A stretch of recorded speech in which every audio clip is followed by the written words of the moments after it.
Hi there, it's Dr. Appel here from Ado Psychology Center. In this video, I want to briefly touch upon rumination. What it is, what role does it play in various disorders, and what to do about it. Rumination is where you get in this mental loop of overanalyzing or rehashing or replaying in your head or trying to solve certain philosophical issues or trying to figure out whether something is true or untrue, or whether the fear you have is something that you have to do something about or not. But the main point of rumination is that it doesn't actually solve anything. You just find yourself in this mental loop of replaying again and again and again and again and again. And rumination plays a role in various disorders, including, most notably, in OCD, obsessive compulsive disorder, where someone is ruminating about what if this, what if that, how do I know for sure, maybe this.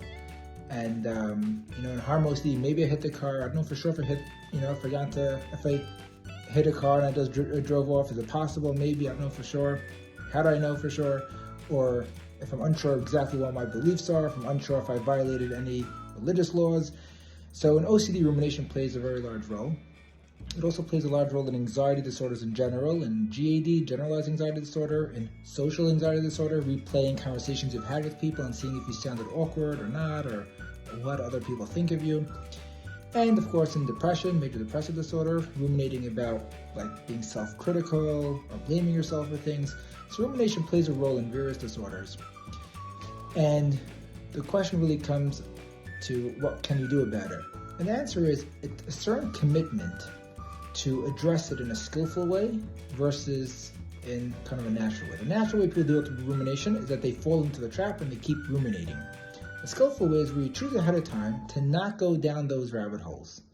You get good at recognizing what kind of thoughts are going to pull you in that end up being unproductive and they're not actually problem solving, they're just ruminating.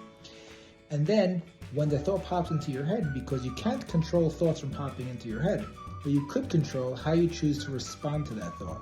So when you choose to respond to it in a skillful way, which is by telling yourself, I'm not going there, I have this real pull, it's really trying to get me in, it's very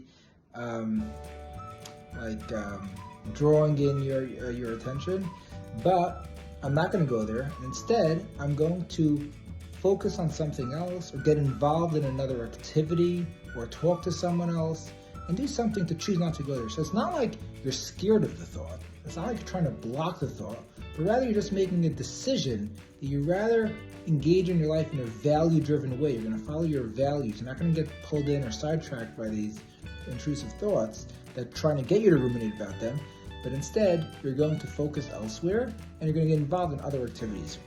People feel like, well, it's happening so quickly, it's all automatic, I can't really stop ruminating, it's just something that I do all the time. But it's not true. If you practice it enough, you'll get very skilled at being able to recognize what kind of thoughts are those that are trying to get you to start ruminating about them, and then choosing to not go there in your head and instead focus on something else and get busy with something else. Now, what likely is going to happen is once you start focusing on something else, that initial triggering thought is going to pop right back into your head. And that's to be expected. But once again, you just have to say, nope, not going there. And instead you focus on something else. After enough time, your brain will start recognizing that you're not going to get pulled into each thought and will send you less of them, because your brain doesn't know which thoughts are important to you and which ones are not, which ones are meaningful, which ones are not. The way your brain figures that out is based on your response. And if you respond to it in a ruminating kind of way, it's going to keep coming because it sees every time it comes, it grabs your attention. So clearly it's important to you. But if instead you respond to it in a very nonchalant way, like, nope, not going there and focusing on something else, eventually your brain will get the message that this thought actually is not that important or meaningful, and your brain will decrease in its frequency of sending you these thoughts.